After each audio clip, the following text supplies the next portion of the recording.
Friends ఇప్పుడు మనం చూస్తున్నది ఇది చెరువులో పెరిగేటువంటి గడ్డి. ఇది చూడండి, దీనిని పురాతనం నుంచి కూడా కోసి చుట్టూ ఇళ్ళకు కానీ అలాగే పురాతన ఇళ్లలో దీన్ని కప్పుకునేవారు. దీన్ని కప్పుకోవటం వల్ల చల్లగా ఉంటుంది.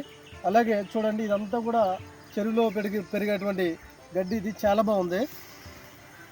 అయితే ఎటువంటి అనారోగ్యాలు రావు, దీనివల్ల శరీరం కూడా కూల్ అవుతుంది.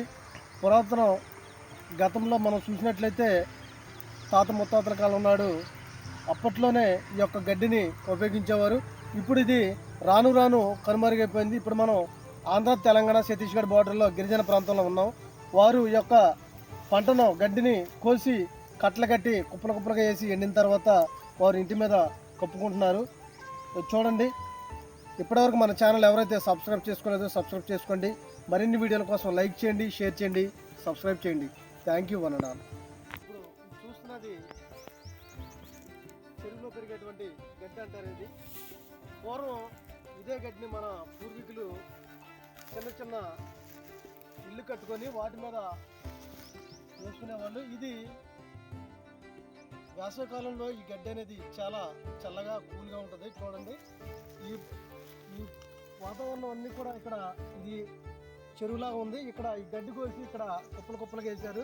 చూడండి ఎంత బాగుందో. దీనివల్ల ఎటువంటి చెడు ఉండదు. మనిషి బాడీ కూల్ అవ్వాలంటే ఈ యొక్క గడ్డి అనేది మనం చాలా చోట్ల మనం చూస్తూ ఉంటాం, డాబాలలో అలాగే పల్లెటూర్లలో. ఇప్పుడు కూడా ఈ గడ్డిని వాడుతున్నారంటే వాళ్ళకి మనం వాట్సాప్ చెప్పుకోవాలి. ఎందుకంటే దీనివల్ల ఎటువంటి చెడు అనేది ఉండదు, కూల్ అవుతుంది చల్లగా. అసలు ఎంత ఎండ చేసినా సరే ఈ గడ్డి ఇంటి మీద కప్పుకుంటే చాలా బాగుంటుంది. Thank you friends.